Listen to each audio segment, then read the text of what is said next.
Seguimiento y comentario al texto Democracia y tipos de democracia, texto de Carla Rodríguez. La selección que hice de este texto tuvo un motivo directo y explícito y un motivo indirecto e implícito. Y voy a indicar por qué antes de proceder a hacer una presentación crítica de lo que se formula en el mismo texto.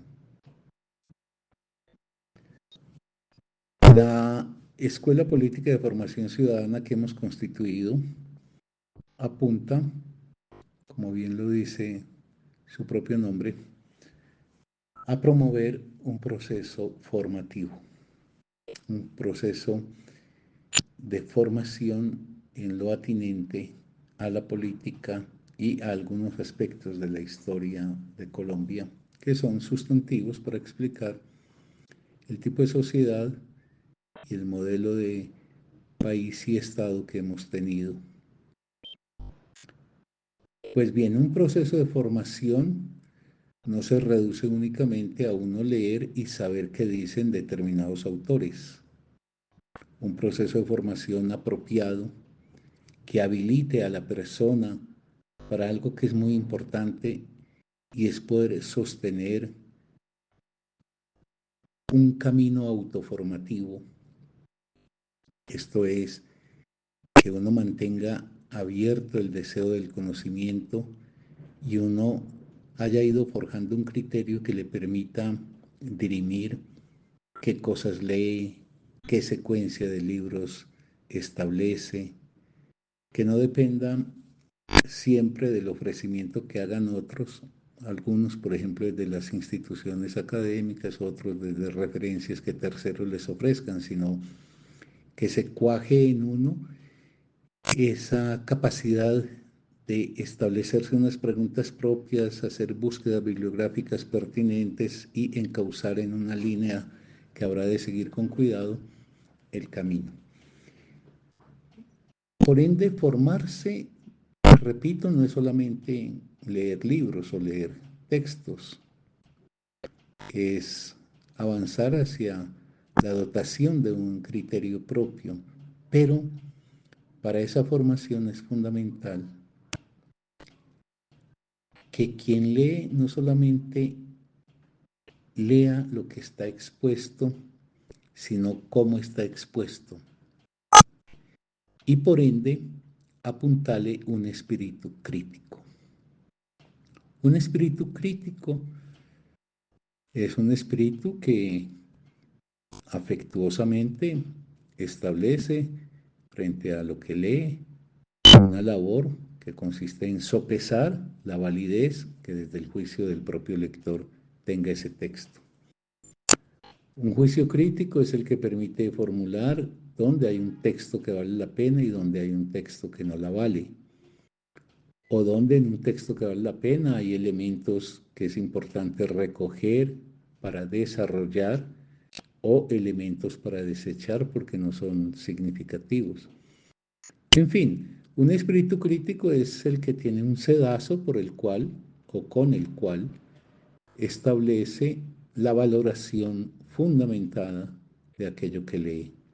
Eso es decisivo, porque en el proceso de formación que nosotros nos proponemos, yo he insistido en que leer es estar uno con las notas al pie de uno, las notas que uno va elaborando. Es decir, que leer es un juego pendular entre el texto y la página donde uno va registrando sus notas.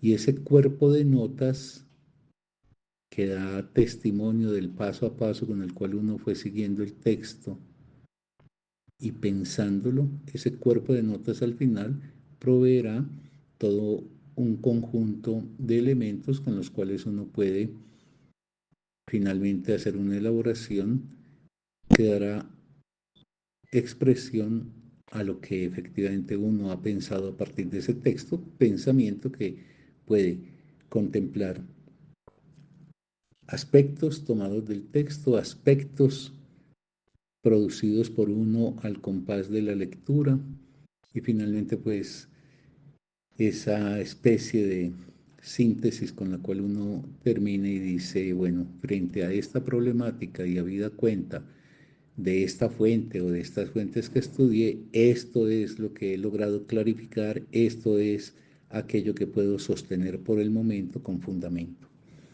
Pues bien, yo al elegir este texto tuve, como les dije al comienzo, el propósito implícito e indirecto de ponerlos ante un texto abiertamente criticable. Me parecía que era más fácil que un texto mal hecho pudiese ofrecer la imagen de qué es lo que quiere decir establecer una crítica, que un texto muy bien hecho donde tendría que ser más sutil la percepción de los errores o el cuestionamiento. Con esto yo lo que quiero decir es que es fundamental, y voy a decir un barbarismo, desreligiosizar la lectura. Hay una forma, y yo creo que el mundo académico, con esa cosa de que uno lee simplemente para devolver después en un examen qué fue lo que leyó, va formando un espíritu cuasi religioso ante todos los textos. Es decir, basta que un texto esté impreso para que entonces se considere que ya en ese texto hay una verdad contenida y que por ende lo que le corresponde a uno es la reverencia ante esa verdad. Y por ahí conecto con otro aspecto que también me animaba a mí al elegir este mal texto para poder mostrar la necesidad de establecer una distancia crítica con todos los textos, pero en particular pues con los textos que obviamente son catastróficos. Y es que también me interesaba, y esto hace parte de la formación, que esa reverencia, esa especie de obsecuencia que se tiene con el mundo académico quede aquí, desvelado, precisamente porque el mundo académico es un mundo institucional que tramita el saber según ciertos procedimientos que en mi opinión no son los más loables para suscitar en alguien el deseo del conocimiento. Yo quiero seguir sosteniendo y lo he formulado públicamente en conferencias que las universidades son unas aplanadoras totales del deseo y del pensamiento propio de los estudiantes y son muy poquitos los sobrevivientes que logran escapar y no sin muchas heridas a semejante aplanadora.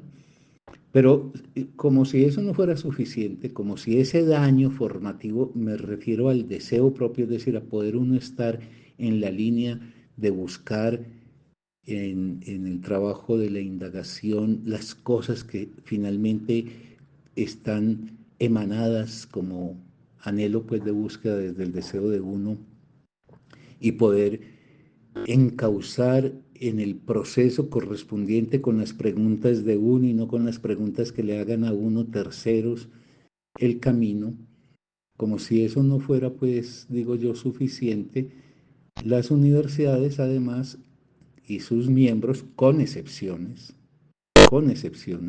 eso pues sobra decirlo, pero casi como una constante, ese es un mundo de pavoneo, de ostentación, en donde se escribe para poder escalar uno vía puntaje en la gradación universitaria y donde el mero hecho de llevar uno el rótulo de profesor o de doctor ya pareciera ser que representará un valor en sí mismo.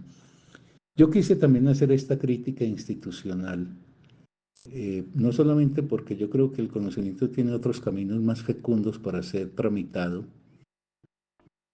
sino porque hay que tener un espíritu crítico con ese modelo de pensador, pensadora, voy a ponerlo entre comillas, que promueve el mundo académico y que se ampara esencialmente en una distinción conferida por los títulos. Entonces se piensa que si yo estoy titulado, por ejemplo, soy un doctor, eso equivale a que yo tengo una sabiduría construida, unas ganancias en el camino del conocimiento alcanzadas, que yo soy una persona eh, que puedo ser garantía de una solvencia en mi manera, por ejemplo, de pensar.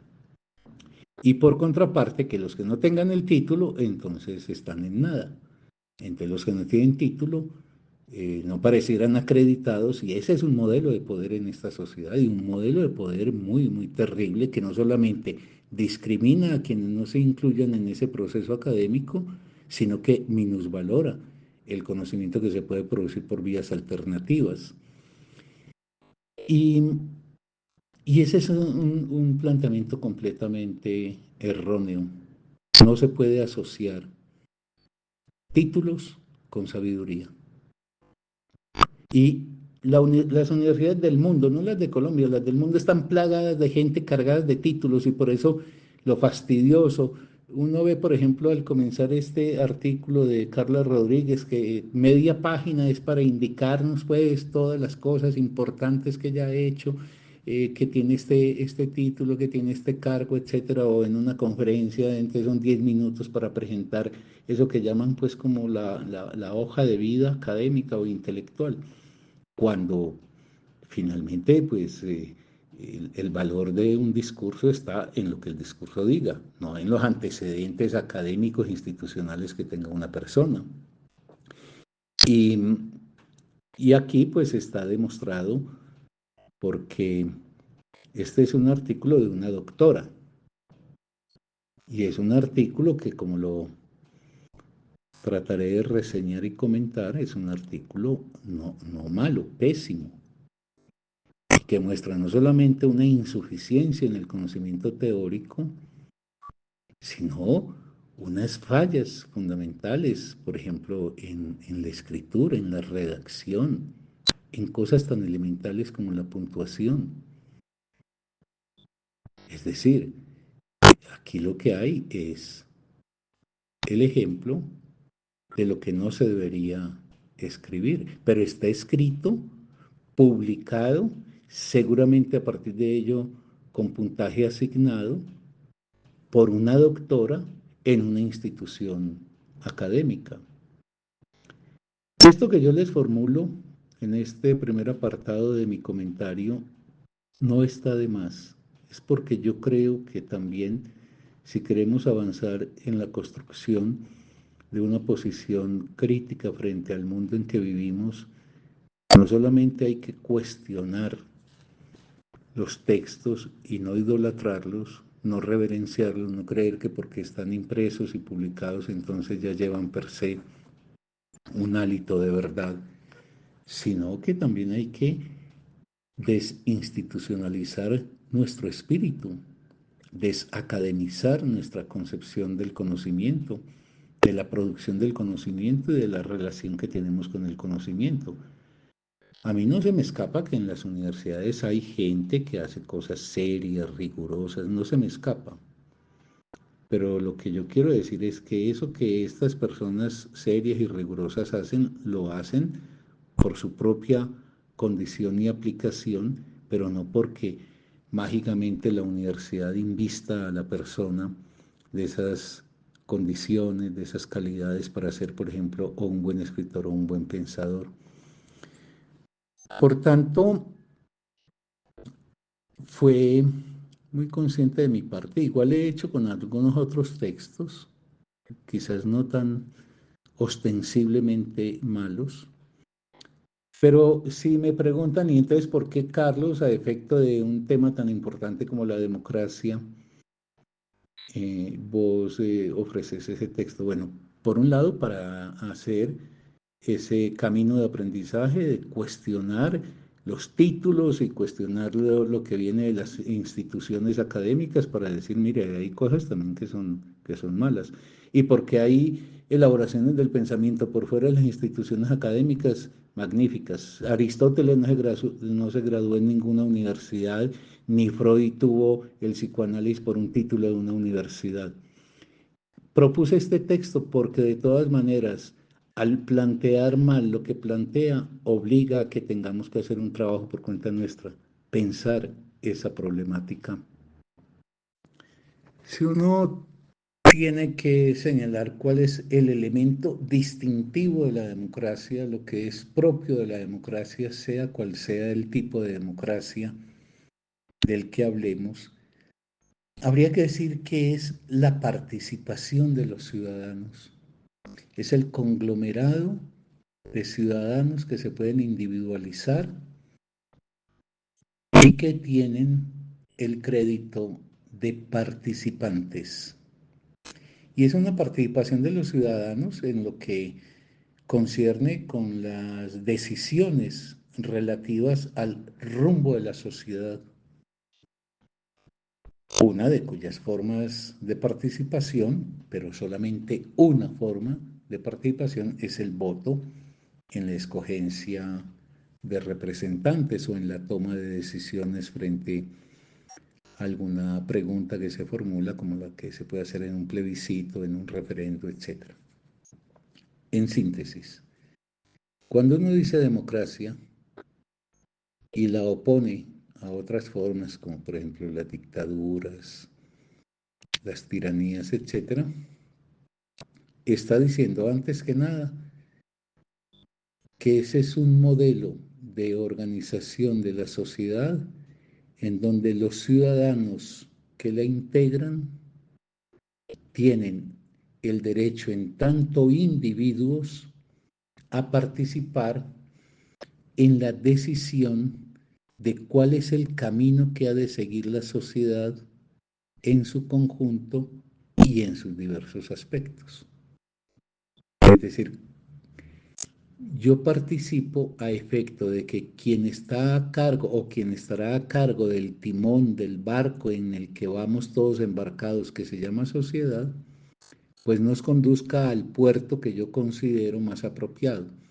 Y eso, que está vinculado con la noción de participación, implica que la democracia es un espacio de la discrepancia, de la confrontación, porque yo, ciudadano, digo, el rumbo que yo quiero para mi sociedad es este y por eso entonces agrego mi fuerza a favor de ese rumbo, pero otros ciudadanos piensan que el rumbo debe ser otro. Y por ende nos queda, y esto es propio de la democracia, únicamente la confrontación dialéctica, la confrontación argumentativa, porque la democracia por principio es una representación que entra a un escenario de debate y de confrontación, pero lo hace siempre bajo el expediente de eliminar las formas violentas en dicha confrontación. La democracia es una conquista civilizatoria muy importante precisamente por eso, porque ante algo tan complejo como qué es una sociedad y cuál es su destino, no somos apáticos ni pasivos, intervenimos, pero no intervenimos en una comunidad de hermanos, en una comunidad fraternal, que iremos todos juntitos en esta dirección, no. Otra gente igual de inteligente que uno, igual de sincera en sus convicciones y propósitos que uno, pues piensa que la vida debe ir por otro lado y ahí no queda sino confrontarnos, y la palabra confrontación tiene dos formas de ser entendida, o una confrontación escoge la vía de la violencia y entonces haré desaparecer a mi contrincante o él lo hará lo propio conmigo, o debato con mi contrincante, que es una forma de buscar que la posición que yo tengo prevalezca, pero bajo el argumento y la racionalidad que permite que eventualmente, desde la palabra de mi contrincante, yo entienda que estaba incurso en un error y deba modificar esa postura, la mía, o a la inversa. Entonces a veces se debate para tratar de alcanzar la persuasión del otro. Otras veces se debate, dado que no se puede alcanzar la persuasión plena del otro, porque entonces uno termina en un consenso, en un pacto, en un acuerdo, etc. Pero eso es la democracia. Entonces, de entrada, lo que quiero decir es que es, por un lado, participación, Por otro lado, confrontación.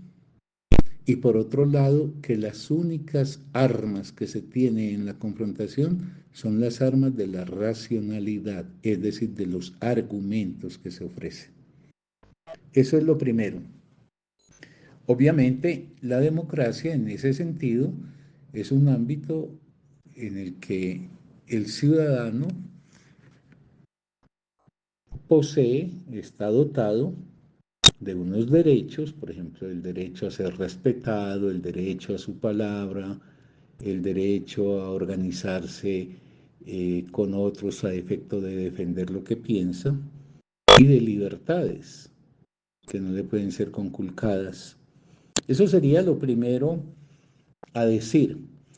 Ahora, es evidente, pero debo indicar de paso que he comenzado por aquí, pues porque el texto de la escritora es un texto que, en mi opinión, comienza ya perdido. Es que es un texto en el que este es un carácter muy propio del mundo académico. En 30 páginas citó 77 veces y citó 67 escritores. Es decir, es un atosigamiento de referencias bibliográficas que uno perfectamente al cabo de leer esos textos, que por eso no lo leen sino los mismos académicos, y los leen no porque tengan una gran pasión de compartir con el colega, sino porque pues le tocó ser el lector para ver en la escala de puntaje que le ponen. Uno puede decir, después de leer esa citadera bibliográfica, pero ¿a qué horas pues piensa esta persona? Y frente a esa actitud universitaria, y permítanme una brevísima digresión nuevamente, yo pregunto, lo dije al cabo de la primera parte de este comentario, ¿dónde se graduó Platón? Que me digan dónde está el grado que le confirieron a Marx en economía política, o el grado que le dieron a Freud en psicoanálisis, o el grado que le dieron a Nietzsche, por ejemplo, en filosofía, en términos pues de la reflexión sobre la moral, o cuál es el título que tiene. Bueno, yo puedo quedarme aquí mencionando los nombres de quienes han sido puntales fundamentales de la humanidad en todos los campos, la filosofía, la política, la lingüística, la teoría crítica del arte, etcétera, y no es necesariamente que están avalados por el mundo académico. Y esta digresión la hago porque los grandes pensadores, igual que los grandes acontecimientos de la humanidad, los grandes asuntos que modificaron la humanidad nunca pasaron por las universidades. La gran revolución que constituyó el Renacimiento no fue hija de las universidades de Florencia, etcétera, sino que fue más bien contra el espíritu conservador de las universidades. La Revolución Francesa no es hija de ninguna universidad, está en contra más bien de la institución conservadora que representaba la universidad. La Revolución Bolchevique, con todos los dimes y diretes que se quiera, o la Comuna de París, no son hijos de la universidad o hijas. Y los grandes acontecimientos de la humanidad, lo que ha trastornado el camino de la sociedad, no ha nacido de las aulas académicas, ha nacido del fervor callejero, de las problemáticas sociales, de los agentes sociales involucrados directamente. Y las universidades han constituido más bien el espíritu del conservadurismo. No se puede confundir que en las universidades haya un puñado de jóvenes que tienen sensibilidad social y se expresan, pero eso es un puñado. El conjunto del mundo universitario es paquidérmico, dócil, domesticado, y el único propósito es formar trabajadores que sean eficientes, que sean sumisos, que hayan perdido completamente el espíritu crítico y que se adapten vía un conocimiento bien alcanzado a la tarea de poner en marcha y de aplicarse a que funcione la maquinaria del capital. Por eso, en mi opinión, hay que desidealizar la universidad en ese sentido. Y otro día tocaría indagar más en profundidad cuál sería un camino para que el conocimiento se liberara. Pero en fin, yo voy a volver a un retintín mío. Dostoyevsky no escribió para ser leído en un doctorado universitario, ni Marx, ni Nietzsche, ni Aristóteles, ni Platón, ni Descartes, ni Heidegger. La gente no escribió para que eso se tramite según los protocolos, requerimientos del mundo académico. Se escribió para que la humanidad tenga ese patrimonio en sus manos. Lo que pasa es que segregado ese patrimonio y constituido solamente en posesión de una élite, la élite académica, el grueso de la sociedad queda despojado de los recursos del conocimiento, que es una herramienta fundamental para uno poder tramitar la vida tanto personal como social. Por eso una tarea política es la de uno tratar de llevar hasta el último rincón posible sin preguntarle qué has estudiado, qué títulos tenés, cuánta plata tenés para pagar aquí, llevar las luces del conocimiento. Eso es fundamental. Vuelvo entonces a nuestra autora de Marras y ella hace una alusión a Aristóteles, una alusión ligera, porque este es un texto absolutamente superficial, no solamente incoherente en su construcción, mal escrito, sino superficial a más no poder. Porque una reflexión sobre la democracia tendría que detenerse en ese mundo griego que es el inventor de la democracia, de un tipo de democracia específica, que es una democracia participativa, pero que tiene unas modalidades muy propias. Bien sabemos que es una democracia de minorías.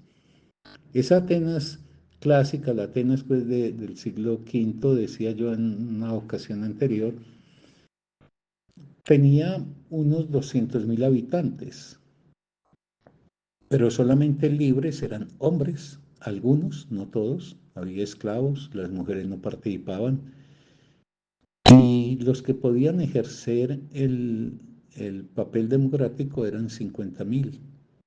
Y claro, Atenas era de todas maneras una ciudad, por eso era una ciudad-estado. El término ciudad, de donde vendrá ciudadanía, viene de eso, de que es una ciudad. El campo no participa porque el campo está pues sostenido fundamentalmente por esclavos y como estos de entrada estaban vedados para acceder a la democracia, entonces no participaban. Y esa democracia era directa. Directa quiere decir, y más adelante lo explicitaré mejor, quiere decir que la gente tomaba la palabra e intervenía. Que si se iba a entrar en guerra con Esparta, entonces en el ágora se discutía, se argumentaba, por eso los griegos además desarrollaron la retórica, la capacidad de exposición con argumentos para persuadir. Y era ahí porque la gente se involucraba, se implicaba, que finalmente salía la decisión si se entraba o no en guerra con Esparta, etcétera, o cualquier otra cosa que hacer, por ejemplo, con el grano que se había producido, si se incrementaba la flota naval, etcétera. Esas eran decisiones con participación directa, pero bajo un criterio que es muy importante retener para más adelante contrastarlo con las formas de los tipos de democracia que hoy tenemos, y es que era de todas maneras una ciudad pequeña con un número pequeño de habitantes y para encarar una vida social que no era tan compleja como, por ejemplo, es la vida contemporánea. Platón y Aristóteles, efectivamente, en sus reflexiones, lo cual no los desacredita como grandes pensadores, tienen posiciones frente a la democracia que hoy son perfectamente objetables y que nacen de una mentalidad reinante en la época, lo cual indica que hasta los más grandes y brillantes pensadores de un tiempo no logran escapar al peso de la mentalidad de ese tiempo, y era que ellos tenían mucha renuencia con la democracia porque consideraban que la democracia podía pervertir profundamente no solamente el destino de la sociedad, sino la calidad de la sociedad. Pero en la parte que sigue voy a hacer un brevísimo comentario sobre esto para poder proseguir en torno a la democracia y atenerme también a la indagación sobre los tipos de democracia. Esperemos entonces esa segunda parte. Bueno, dije segunda parte, esta es la tercera parte. Estaba diciendo, miren, Platón era renuente a la democracia por un tema que es un dilema fundamental de la democracia y muy serio. Y es que en términos ideales la democracia quiere decir un ciudadano, para nuestra época una ciudadana, permítanme usar el término en masculino, pero den por entendido que yo eh, estoy convencido pues de la igualdad de hombres y mujeres en materia política, económica, laboral, intelectual, etc. Decía, en términos ideales se piensa que la democracia es un ordenamiento que permite, vía el debate, dirimir cuál es el mejor destino que ha de tomar una sociedad. Y que para ese debate solamente se pueden ofrecer argumentos plausibles, vale a decir, verificables. Por ende, que es necesario tener conocimiento para poder dirimir. Es decir, si a mí me dicen, eh, Carlos Mario, vota en este plebiscito sobre tal cosa que me propone, por ejemplo, el gobierno, pues yo debo tener elementos de conocimiento para decir si lo respaldo o no lo respaldo. Por eso es muy importante y por eso los griegos fueron también el pueblo de la racionalidad.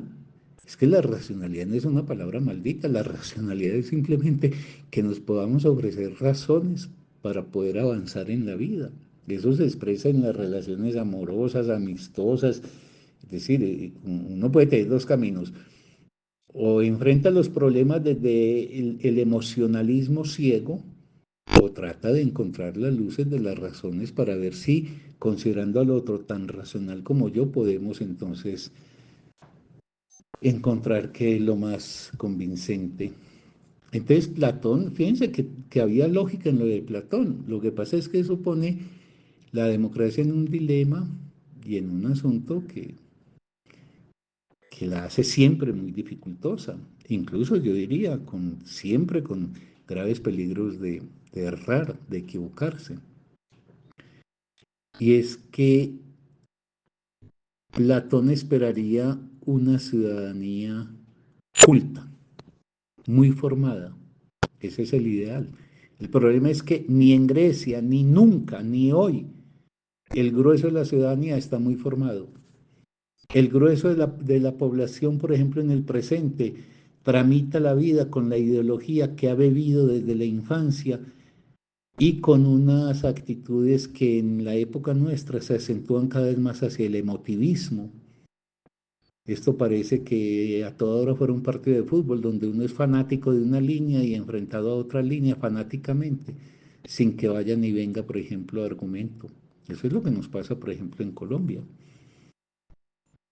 En Colombia lo que tenemos es que es muy difícil el debate político, ya no digo en el Congreso, sino entre los ciudadanos, porque el enceguecimiento emocional en el que muchas veces incurrimos nosotros mismos impide que las razones brillen para poder encontrar qué es lo más pertinente.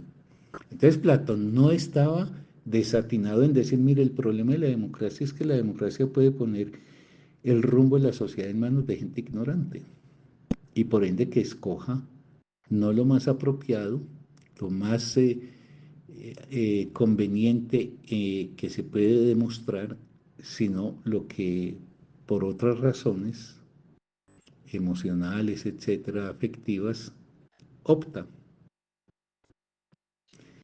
Eso es cierto. Por eso Platón construye la idea de un gobierno de los filósofos, es decir, de la gente formada. Lo que pasa es que eso es muy problemático.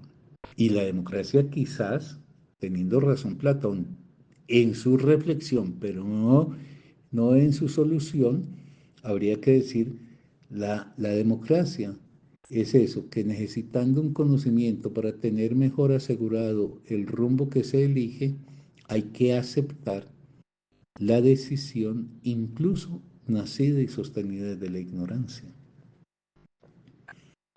Y uno de los rasgos que tiene la democracia es que uno tiene que aprender a perder, incluso a perder injustamente, porque uno sigue convencido, por ejemplo, de que una determinada dirección debería haber sido más, sería más conveniente que la que se optó, pero toca. Es decir, ¿cuántos de nosotros no, no queríamos desde el principio, desde el 2002, el gobierno de Álvaro Uribe?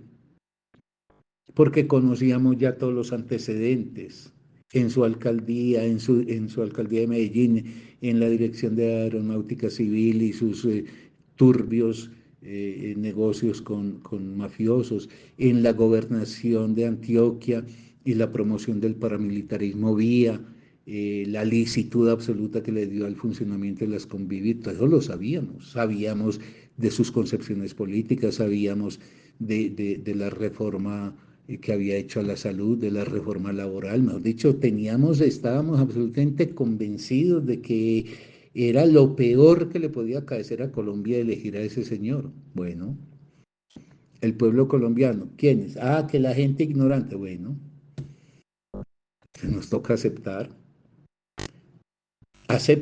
activamente. Entonces sigamos batallando a ver si logramos algún día persuadir a esta gente. Es lo que Petro ha dicho en un discurso de estos días.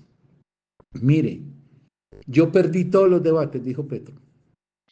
Quedé contra la mafia y contra esas políticas, por ejemplo, que terminaban respaldando abierta o encubiertamente el paramilitarismo. Pero hay que continuar no quejándose y mucho menos abdicando, sino perseverando. ¿En qué? En que las vías del conocimiento contribuyan en algo a modificar la posición de la gente. Y en vez de desacreditar, insultar o despreciar a la gente, tratar hasta lo imposible de persuadirla. Y si la gente definitivamente, ese a quien nos dirigimos, se bloquea y se impermeabiliza, pues entonces saber darse la mano y despedirse y saber que es caso perdido. Pero volviendo a Platón, el problema del conocimiento es ese, que tenemos que acatar la democracia bajo el ideal del conocimiento para poder escoger lo mejor posible, pero con la aceptación de que incluso quienes no tengan conocimiento, pues decidieron que la sociedad fuera por ese rumbo. Por eso la batalla política sigue siendo permanentemente una batalla cultural. Y de ahí que yo sea tan reiterativo en que a la gente hay que decirle, mire, existe la literatura, mire, existe la filosofía, mire, existe la historia, mire, existe la política, mire, existe en general, por ejemplo, el gran campo del lenguaje, etcétera.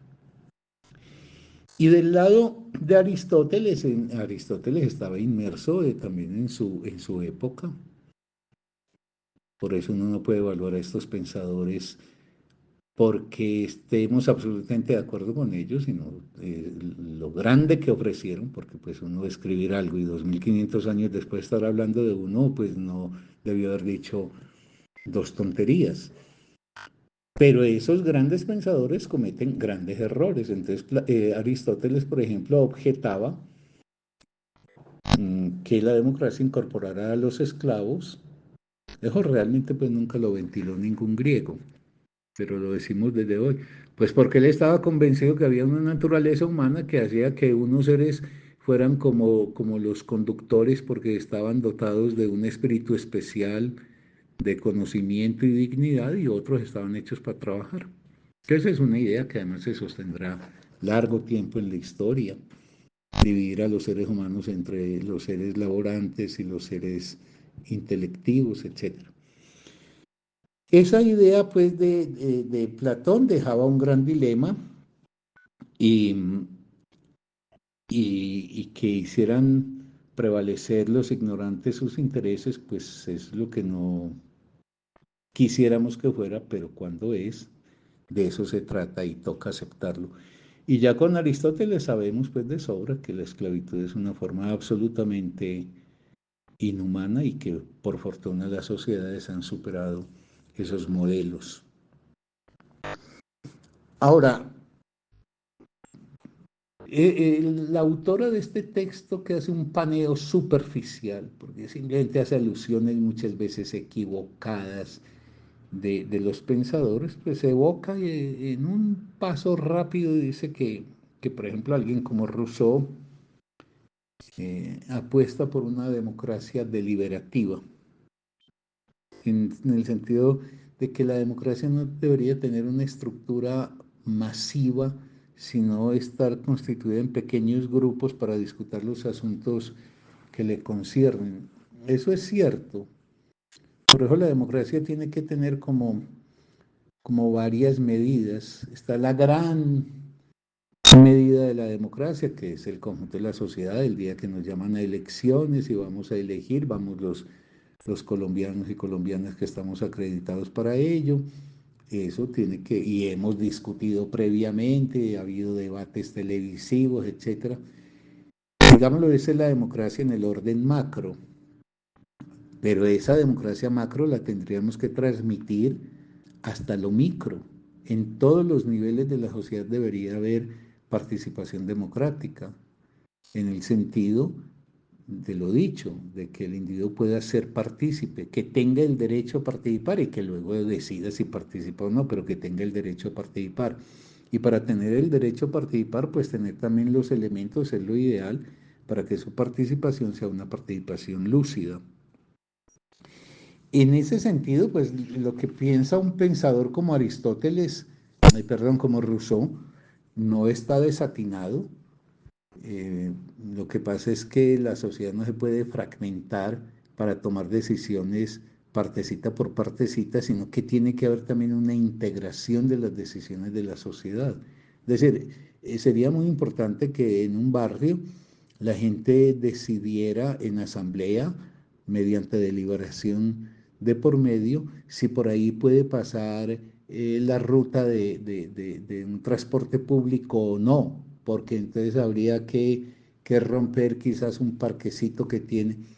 Bueno, eso está muy bien. Lo que pasa es que eso tiene que considerar que los intereses de esas personas no se circunscriben únicamente a ellas, sino que hay unos intereses más amplios que tendrían que ver con considerar los beneficios que podrían tener otros que no son los del barrio al dotarse, por ejemplo, de la posibilidad de esa vía de tránsito. Entonces, hay una especie de escala de la democracia que tiene que encontrar formas democráticas de discusión en pequeño número, pero que tiene que ir escalando y tiene que encontrar formas de articulación entre un nivel de la escala y el nivel superior. En eso pues hay que resaltar la consideración de Rousseau, haciéndole todos los ajustes que es necesario hacer en una época como la nuestra. Ahora, en la mención de algunos pensadores que hace esta autora no peca por los pensadores que cita, peca por lo mal que los trae, por lo pésimamente que los utiliza, pero son pensadores que yo al final de este comentario voy a mencionarlos porque para quienes que me estén oyendo tengan el deseo de profundizar en esta problemática, es importante que se conozca qué pensadores son de probada calidad intelectual y de los cuales puede uno aprender mucho. Y uno de ellos es un pensador, Umberto Serroni, Umberto sin H, porque es un italiano, que hace, bueno, él tiene muchas cosas, pero donde lo utiliza la autora de este artículo es para indicar que el pensamiento liberal de fines del siglo XVIII, otorga la condición al ciudadano de igual. Eso realmente había sido una conquista de la Revolución Francesa.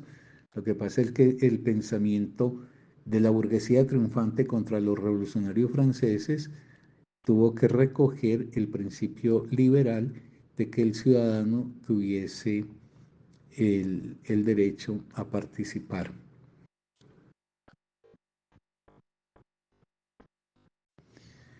Pues bien, el principio del liberalismo es la libertad individual. Ese es un principio muy importante. No hay que confundir el liberalismo clásico, que tuvo cosas importantes, como por ejemplo recoger de los revolucionarios franceses la categoría de individuo y asignarle al individuo la libertad y por ende sostener con ello también la posibilidad de que el Estado no pueda invadir completamente al individuo y que el individuo esté provisto de derechos civiles, derechos humanos, etcétera. Porque el liberalismo piensa que la libertad, como efectivamente es así, tiene un anclaje último en el individuo. Muy bien, ahora, lo que es necesario precisar, y no lo haremos ahora, esto tendrá que ser tema de un capítulo, no seguramente de este cuatrimestre, sino del próximo, es qué es la libertad.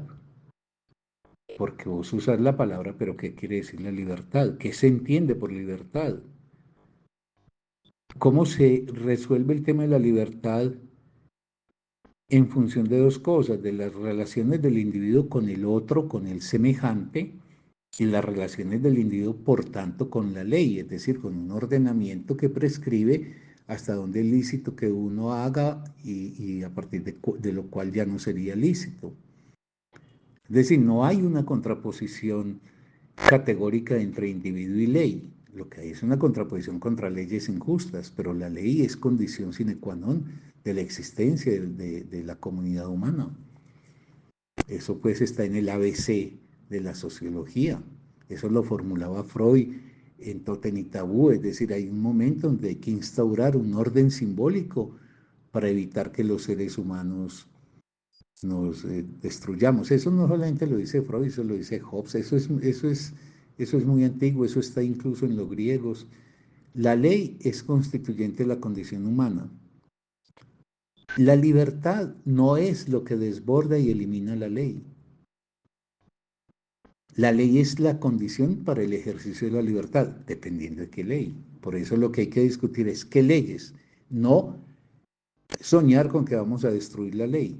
Y según unas leyes, entonces el individuo puede ejercer la libertad efectiva y realmente. Pero la pregunta que se tiene que hacer alguien que quiera pensar seriamente en la sociedad es de qué ley hablamos, pero sobre todo qué entendemos por libertad. Porque mi ley en Argentina dice, viva la libertad carajo, pero ¿cuál es la libertad? Pues resulta que cuando los obreros salen a la calle, él saca los piquetes de soldados y de policías y arrasan represivamente con la gente. Resulta que los obreros no tienen capacidad y derecho a reivindicar ante los patronos un aumento salarial. ¿Cuál es la libertad? Entonces uno no se debe dejar encandilar porque le digan libertad. Siempre hay que hacer la pregunta subsecuente. ¿De qué libertad me hablas? ¿Qué entendés por libertad? Porque puede ser que la concepción de la libertad que alguien defiende sea la forma de opresión más terrible sobre los demás. En todo caso, la democracia liberal era una democracia, era un concepto que apuntaba a que el funcionamiento de la sociedad y su destino comprendiera, entendiera el papel del individuo. Y por ende esa democracia liberal apostaba por alcanzar mayores libertades civiles. Por ejemplo, en la democracia liberal estaba contemplado que el individuo debería tener derecho, entre otras cosas, por ejemplo, al pensamiento propio, a la expresión de ese pensamiento y a la asociación con otros a efecto de configurar, por ejemplo, agrupamientos que permitiesen la defensa de esas convicciones que tenían. Ahora, otro cantar es el liberalismo económico. Una cosa es ese liberalismo, digámoslo, ese cuño filosófico heredado de los revolucionarios jacobinos Y otra cosa es la deriva que va haciendo la burguesía, que extiende la noción de libertad al ámbito económico y entonces termina considerando que la propiedad privada es el gran emblema de la libertad. Y por consecuencia, con la propiedad privada, ya en el seno de la sociedad capitalista que se había desplegado desde el siglo XIX, entonces la sociedad productora de mercancías y, en final de cuentas, el imperio del mercado. Ahora, ese es todo un tema histórico político, histórico sociológico en relación a la propiedad privada. Yo, de momento, porque esto también tendrá que ser tema del estudio posteriormente, de momento lo único que digo es esto: si somos lógicos, hemos de entender que quien detenta la propiedad privada, y si se supone que ese es un derecho, ¿qué acaece con aquellos que entonces no tienen propiedad privada? O sea, para que un terrateniente tenga miles y miles de hectáreas, como ha pasado en Colombia, donde el problema de la concentración de la tierra es crucial en el mal camino que ha tenido este país, pues una persona tiene 150.000 hectáreas y 20.000 indios guaivos se tienen que asignar en 14.000. Entonces, en términos lógicos, ¿quién es propietario y máxime en condiciones de concentración de la propiedad? Es porque ha expropiado a otros. Entonces quedaría que dónde están los derechos del otro. Para los defensores a ultranza de la propiedad privada. Y en eso hay que diferenciar una cosa, dicho sea de paso y sin detenerme en ello.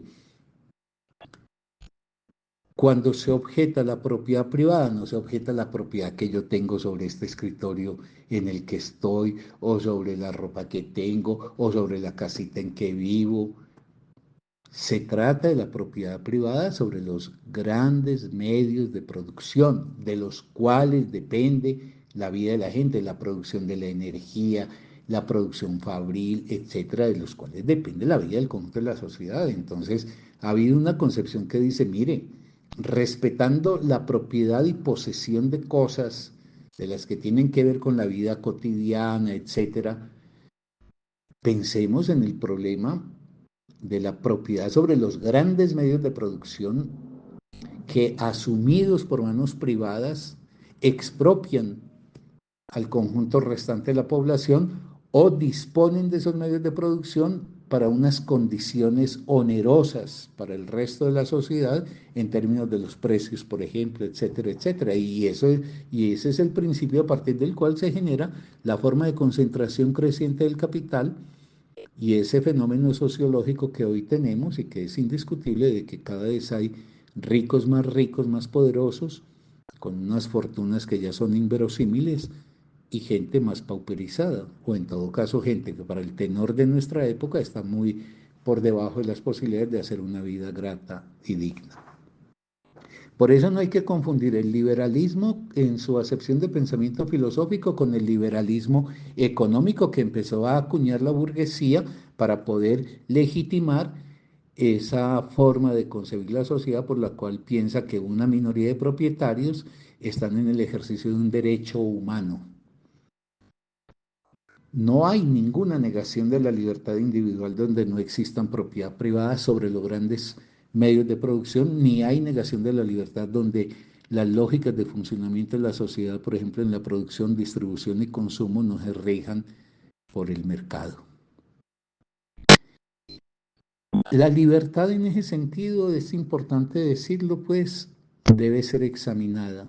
Y una cosa es la libertad en el ámbito filosófico y político concerniente con el individuo, sus derechos de pensamiento, expresión, asociación, movilización, etcétera.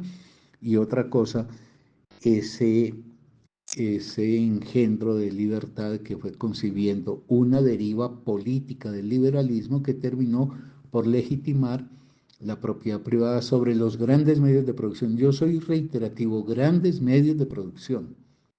Lo que uno le puede preguntar a la gente es, ¿quiénes de ustedes son propietarios de grandes medios de producción? Y si ustedes hacen la pregunta, en el mundo el 1 o 2%, igual que en Colombia, son propietarios de los grandes medios de producción. En Colombia, el 50% de la mejor tierra del país está en manos del 2% de la población. Eso lo que quiere decir es que el 98% de la población está por fuera de la propiedad de la buena tierra del país.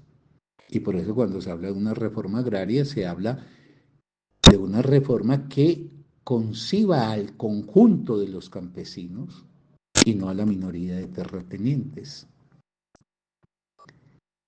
Hay una falacia del liberalismo que hay que mencionarla porque ese es un retintín con el cual ellos combaten, y es decir que el mercado, esto pues se sabe que viene de Adam Smith, que el mercado libre, el mercado en su funcionamiento termina ajustándose de tal manera que al final se beneficia el individuo. Eso es una falacia que muchos grandes pensadores lo han puesto en crítica, porque lo que acaece con el mercado liberado a su propio funcionamiento es la tendencia al monopolio y por vía del monopolio al imperio, al imperialismo.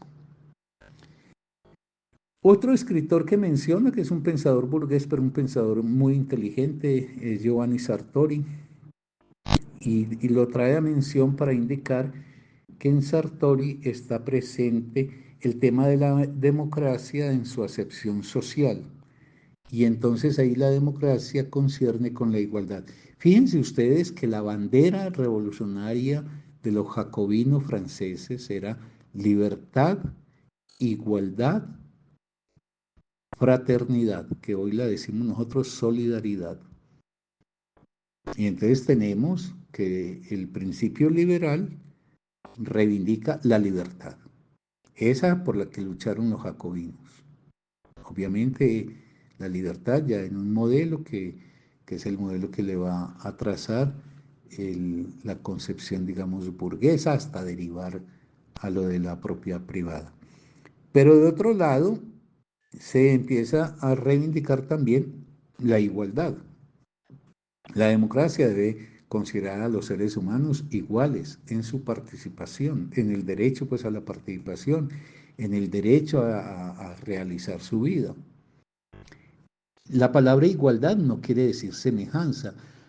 Hay un error muy grave que se comete muy frecuentemente, y es que la gente confunde igualdad con semejanza. Entonces, cuando uno dice, es que yo quiero una sociedad donde haya igualdad, se piensa que se trata de una sociedad donde yo sea semejante a vos y vos al tercero y así. No, no. Lo que se opone a la palabra igualdad es desigualdad. Y eso no se puede confundir. Y lo que se opone a la palabra semejanza es diferencia. Entonces hay plena coherencia en que yo luche social, política y filosóficamente por una sociedad donde los seres seamos iguales en posibilidades y al mismo tiempo defendamos la diferencia entre nosotros. Es que en ningún momento quienes defendemos la igualdad social estamos invocando la semejanza de los individuos. Repito, puedo defender la igualdad para que los seres humanos tengan un camino desde la infancia que les permita, por ejemplo, una adecuada formación, el cuidado de sus cuerpos, el derecho a sus viviendas, es decir, todo lo que pudiéramos llamar del ámbito de lo posible, y que eso no discrimine a nadie. Y eso no se contrapone con el goce que nos depara la existencia de un mundo plural en ideas, en expresiones, en todo lo que es pues este mar de manifestaciones que tiene la humanidad. Por ende, en eso yo sí creo que debemos ser enfáticos siempre, es que los que defendemos la igualdad, defendemos que no haya una ley que se diferencie en función de posibilidades para unos y negadas esas posibilidades para otros. pero que precisamente por el ejercicio de la igualdad pueda florecer, se pueda manifestar, se pueda realizar la maravillosa diferencia entre los seres humanos. De ahí que, repito, igualdad no se contrapone con diferencia. En la invocación que hace la autora, para mencionarlo, pero no se detiene ni le rinde el debido reconocimiento a Sartori, igual que a los demás que ella menciona. Decía, la democracia debe tener uno de sus elementos constituyentes la igualdad. Y así como preguntaba yo ahora, o preguntaba, no, formulaba, que es necesario que nos preguntemos qué es la libertad, es que nos tenemos que preguntar por las palabras fundamentales que rigen nuestra vida. Es que una de las formas de dominación más terribles es que la gente cabalga la vida usando términos que nunca se pregunta qué significan. ¿Qué se entiende por igualdad? ¿Qué se entiende por justicia? ¿Qué se entiende por mujer? ¿Qué se entiende por niñez? Bueno, en este caso, ¿qué se entiende por igualdad? Decía yo, así como nos preguntábamos qué se entiende por libertad. ¿Qué se entiende por igualdad? Es decir, ¿cuáles son las determinaciones y condiciones para que los seres humanos sean efectivamente iguales? Y que eso no se mida, perdón, por los resultados, sino por los puntos de partida. Yo pongo un ejemplo quizás muy simplista. Es como si en una pista de atletismo, ante, no sé, unos Juegos Olímpicos, cámaras de televisión, presencia multitudinaria en el estadio, etcétera, ponen en la fila de partida a 5 corredores. El uno es Ben Johnson, ese que hacía 100 metros en 9 segundos y punta. El otro es un niñito de 5 años.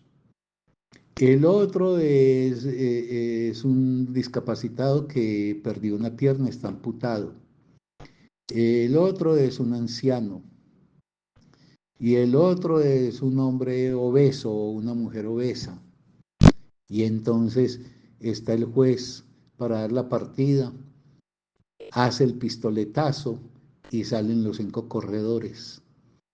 Y cuando llegan a la meta, entonces saldrán los defensores de que no, es que Ben Johnson ganó por méritos, es que esos son los méritos de él, sin considerar las condiciones de posibilidad. Es que la igualdad se tiene que definir desde las condiciones de posibilidad efectivas, reales y concretas de la gente. Es que obviamente el niño está en unas condiciones de posibilidad que no son las mismas de Ben Johnson por un problema de diferencia etaria, pero no puede tampoco la persona obesa competir con él, etcétera. Por eso en el deporte es una construcción del occidente moderno, del occidente del siglo XVI para acá. El deporte no es grecorromano. La lucha libre en Grecia no tenía límite y si te fracturaban una pierna o un brazo o te sacaban un ojo, eso no era prohibido. El deporte es esencialmente una actitud concerniente a un proceso civilizatorio en el cual se trata de coartar el efecto destructivo de la competitividad o del antagonismo. Pero estaba aludiendo a que el deporte en ese sentido es muy sabio. El deporte que hay que diferenciarlo de la cosa que el capitalismo ha hecho al apoderarse de él y volverlo como todo lo que toca mercancía y negocio, etcétera. Pero, por ejemplo, ¿por qué los torneos de fútbol equiparan a la gente? Entonces dicen categoría juveniles, categoría infantiles, categoría mayores. Pues, ¿por qué? Porque hay que, en el punto de partida, darle a la gente igualdad de condiciones para que las posibilidades efectivas se traduzcan en la gente en la realización de sus propias ejecutorias. Entonces, dadas las condiciones, se podrá ya señalar los méritos de la gente en relación a si fueron capaces de efectivizar las posibilidades. Eso es como, voy a poner un ejemplo, como mire, las universidades tienen que ser gratuitas. y tendría que ser que la gente entre a lo que quiere estudiar. Y bueno, que sea en el camino que la persona acredite que efectivamente ese camino lo puede seguir. O si la persona lo desacredita porque, digamos, pierde la posibilidad, porque no sabe valorar las condiciones que se le han ofrecido, pues ya ese es otro cuento. Por eso el tema, hay que preguntarse pues seriamente por el tema de la igualdad, igual que nos teníamos que preguntar por el tema de la libertad. Ahora, esto no lo dice pues la autora, porque de verdad, y yo no quiero ensañarme, pero es porque me parece que es tan mediocre ese texto que desaprovecha un tema tan rico, un tema que requeriría horas y horas de comentario. Pero digo que, por ejemplo, una cosa que ella desatiende es que la democracia no es una instancia hecha desde el comienzo y para siempre, sino que hay procesos políticos subyacentes a la ampliación o restricción de la democracia. Y que una política que apunte por la libertad y la igualdad y la solidaridad entre los seres humanos, y no una competitividad feroz que termina en la indiferencia y la indolencia ante el semejante. Digo yo que si la democracia tiene que ver entonces para algunos con ganar la igualdad entre todos los seres humanos, gozar de la libertad efectiva y real y tener la garantía de la solidaridad frente a la fragilidad de la vida de cada uno, entonces el horizonte político que nos corresponde es el de expandir y profundizar la democracia. Expandirla quiere decir que la democracia haga una cobertura de todo el conjunto de las manifestaciones humanas. Por ejemplo, que la democracia sea no solamente una democracia en lo político, que debe serlo, y mucho más desarrollada que lo que tenemos actualmente, que es simplemente hacer la caricatura de que democracia es ir cada 2 años a votar o cada 4 años, y después de que votamos esperemos adormecidos hasta dentro de la próxima cita. No, no, la democracia política en todo lo que tiene que ver. Pero debe haber también una democracia social. Una democracia social es que todo el mundo tenga derecho, por ejemplo, a la vivienda, que todo el mundo tenga derecho a la educación, que todo el mundo tenga derecho a un trabajo digno, etcétera. Debe haber una democracia en lo económico, que los ingresos de la gente no estén marcados porque en unos la opulencia llega hasta formas humillativas de concentración de la riqueza y en otros no queda sino la miseria. O las dificultades, el tener que entregar la vida simplemente a trabajar para subsistir, que es lo que caracteriza en buena medida a la sociedad contemporánea. Una democracia en lo económico y una democracia cultural. Una democracia que diga, mire, ¿sabe qué? Lo que escribió Thomas Mann o ese señor que llamó Charles Darwin, o lo que escribió, lo que hacen los hombres y las mujeres de ciencia. Eso no puede ser algo remitido exclusivamente a unas pocas manos. Esas son las luces con las cuales todos los seres humanos deberíamos estar provistos para poder entender mejor la vida en su complejidad, en su riqueza, pero también en sus dificultades, la vida tanto en su dimensión personal como en su dimensión colectiva. Entonces, expandir la democracia a todos los frentes y profundizarla. Profundizarla quiere decir llevarla a las últimas consecuencias. ¿Qué quiere decir profundizarla? Profundizarla es que una reforma agraria no solamente sea que le entregamos la tierra al campesino, sino que se le entregan las condiciones también, por ejemplo, de producción, las condiciones que le faciliten la producción, por ejemplo, mediante préstamos apropiados, justos y que estén a la altura de un pago que no se vuelva una soga en el cuello del campesino, pero también que haya vías carreteables que permitan sacar los productos, que haya formas de mercadeo justo, etcétera, etcétera. Entonces la democracia debería ser, a partir de los criterios de la igualdad, la libertad y la solidaridad, algo que debemos expandir, llevarlo a todos los niveles de la vida humana y profundizarlo, llevarlo pues a que cumpla realmente hasta las últimas consecuencias con el derecho de la gente. Ahora, hay un pasaje donde la autora se mete en una cosa que es de una confusión absoluta. Algo que en mi opinión es patético casi. Y tiene que ver con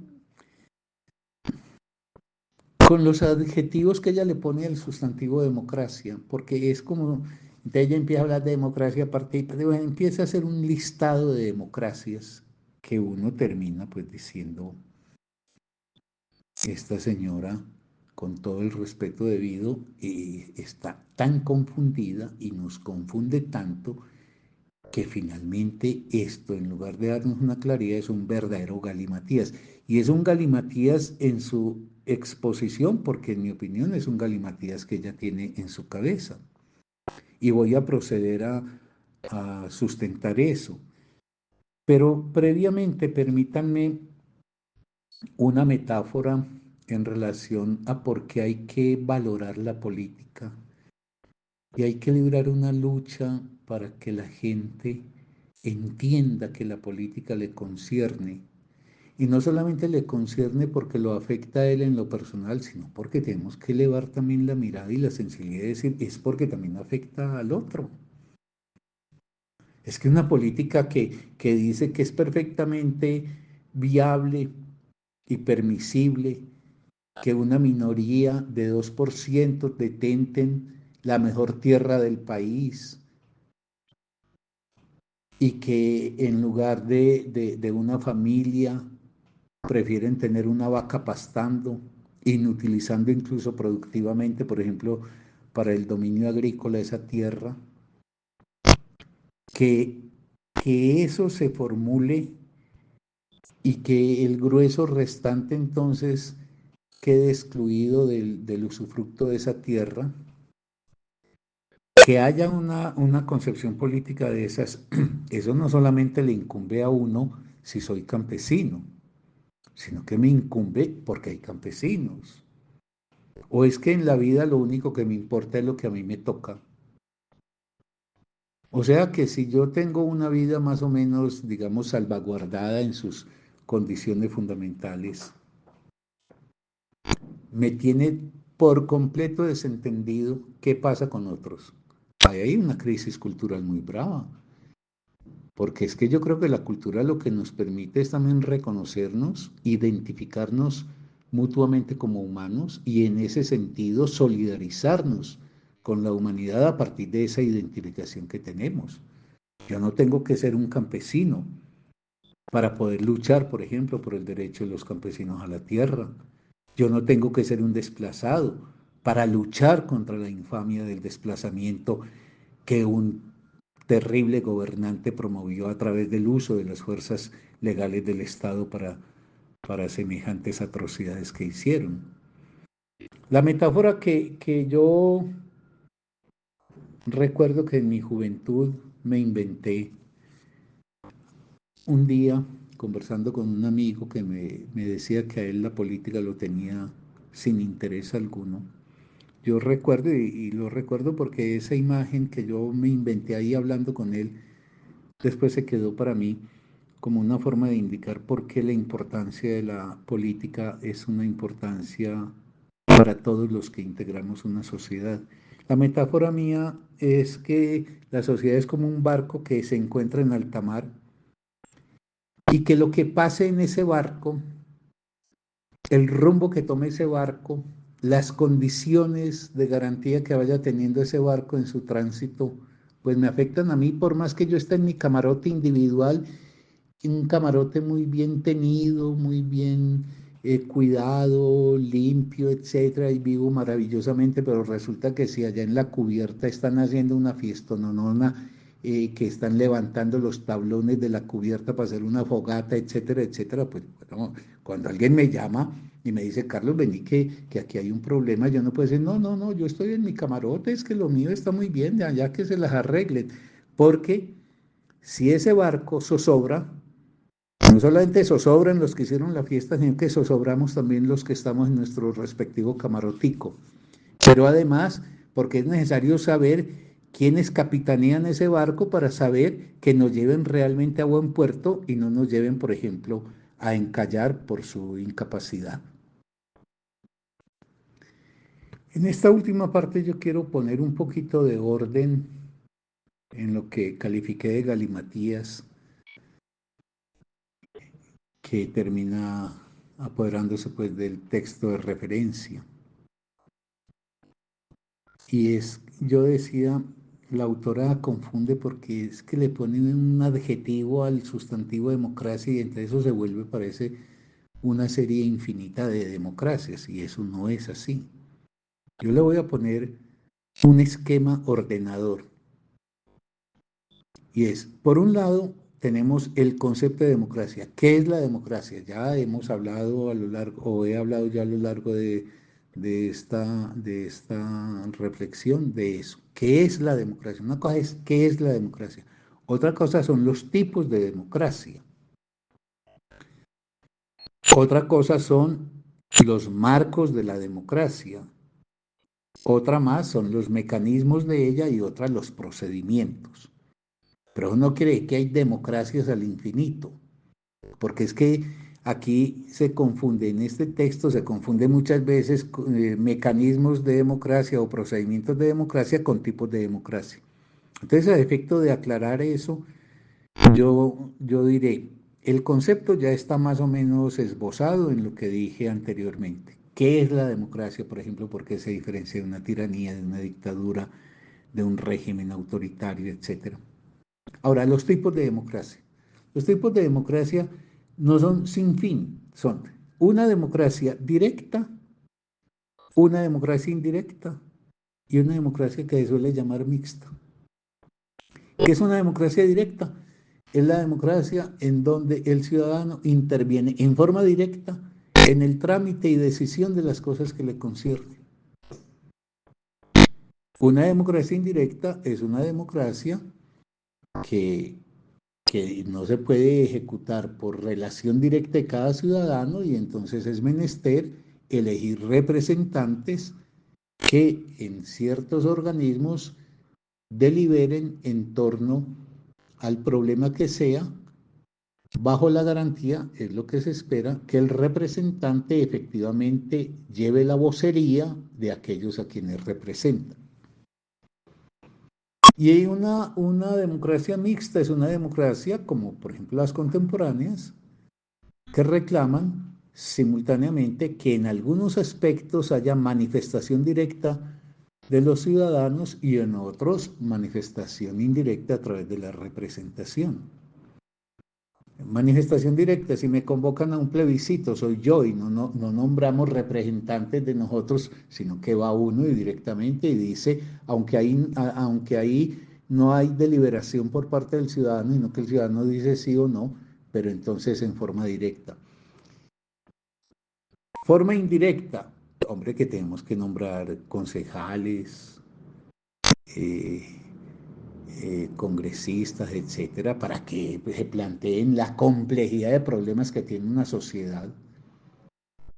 Y entonces el principio debería ser efectivamente que esos representantes sean fieles y leales a lo que los representados les señalaron.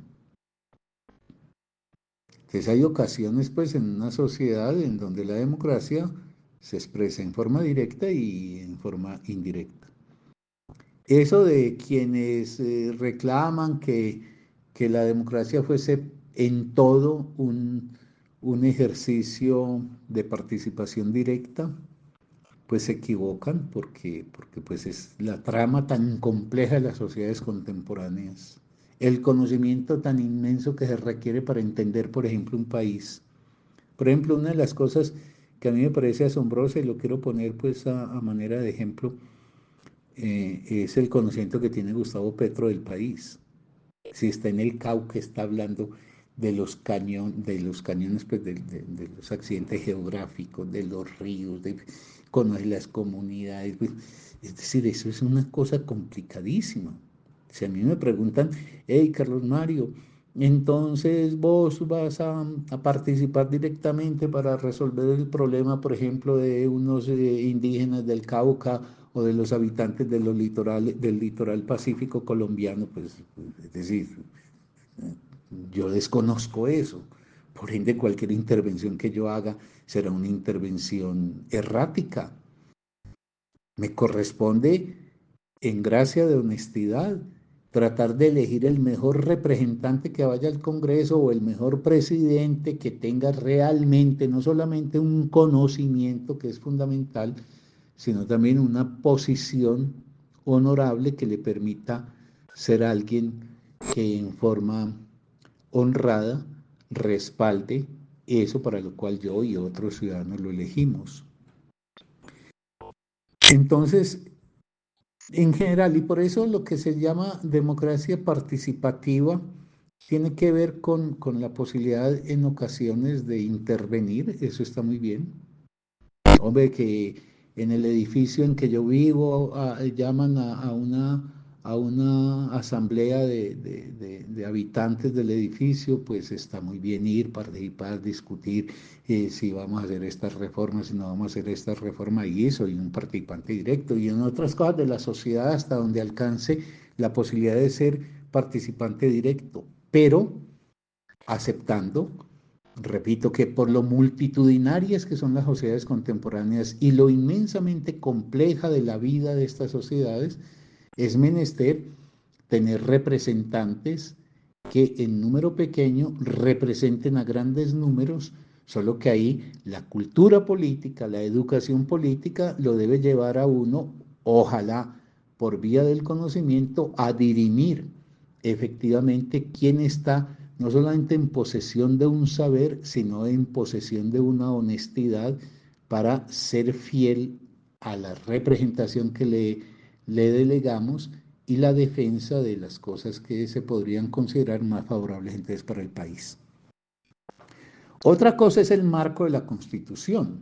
El marco de la Constitución, pues, para la parte, es que el marco de la Constitución, el marco de la democracia para la participación de la gente, porque ese marco puede ser una constitución, que es la ley de leyes y a partir de la cual se señalan las cosas que son legítimas de realizar o legales de realizar y las cosas que no. Y otra cosa es que, no sé, una democracia no tuviera como marco una constitución, sino la voluntad, por ejemplo, de un tirano, o de un amo, o de una persona excepcional. Por ejemplo, en la Edad Media a veces acaecía que el rey convocaba a los señores feudales para que resolvieran en una especie de asamblea de convite ahí que realizaban ellos, qué hacían en relación, por ejemplo, a una guerra eventual. Pero si el rey no quería convocar, pues no convocaba. Y otra cosa es tener uno el marco referencial de una constitución que traza, independiente del individuo que sea y que esté a cargo, por ejemplo, de la presidencia del país, unas pautas de posibilidad para que la ciudadanía exprese sus puntos de vista, se manifieste, etcétera, etcétera. Otra cosa distinta son los mecanismos de ejercicio de la democracia, es decir, cuáles son como los instrumentos de los que se dota una práctica democrática. Entonces ahí están las elecciones, que los plebiscitos, que las eh, revocatorias, que las consultas, etcétera. Y otra cosa son los procedimientos, la deliberación, el sufragio, los organismos de control, por ejemplo, de control electoral, que son tan importantes en la democracia. Porque pues en Colombia hemos tenido esa experiencia. Es casi seguro que las elecciones del año 2018 se las robaron a Petro. Lo que pasa es que él aprendió y por eso puso ese superaparato de veeduría al lado del proceso electoral para garantizar que los votos efectivamente se respetaran. Y recordarán ustedes cómo se descubrió que habían ya embolsillado miles y miles de votos, ya se me olvidó cuántos, como 800.000, etcétera. En fin, procedimientos, por ejemplo, como alcanzar formas consensuales. Es decir, estamos debatiendo aquí una cosa. En una instancia del Congreso se está debatiendo un proyecto de ley, entonces vaya y venga, a veces hay que transar. A veces se puede ganar aspirando a persuadir. Otras veces hay que transar, entonces cedamos en esto, cedamos en aquello. En fin, yo lo que quiero con esto señalar es que el tema de la democracia es un tema más transparente y más visible y no de esa confusión que nos presenta este artículo, porque es que con esa manía de adjetivar en serie se confunde el sujeto pues del discurso que es la democracia, con la lista de atributos que se le endilgan. Y yo mientras leía ese artículo, cuando decidí pues hacerlo como un texto para ofrecerlo, yo pensaba mientras hacía la lectura que poco restaría pues a la autora para terminar hablándonos, no sé, de democracia dominical. Y entonces enseguida nos diga, la que convoca elecciones los domingos. No, no. Hay que diferenciar, como por ejemplo en una oración, cuál es el sujeto, de qué son los atributos. El sujeto es aquello que tiene en la oración el carácter de ser el agente y los atributos lo que se le endilga como calidades, funciones, etcétera. Por ende, la democracia, pues, yo creo que si uno establece un cuadro donde por un lado la conceptualiza, por otro lado la define en los tipos de ella, precisa los marcos en que se desenvuelven esos tipos, señala los mecanismos que tiene para ponerse en ejecución y los procedimientos de que se vale, todo eso permitiría una visión más clara de la democracia.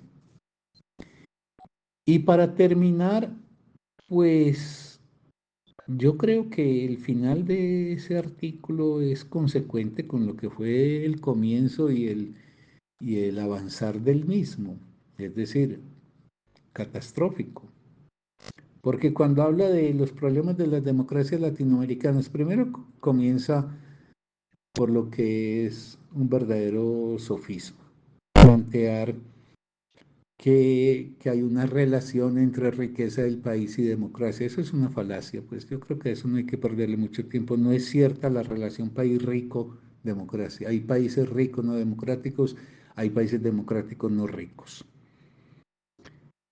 Y por último, pues ella promete, pero con semejante forma de análisis y de sustentación de lo que dice, con esas dificultades escriturales tan bravas, con esas malas construcciones sintácticas, con los errores elementales de puntuación.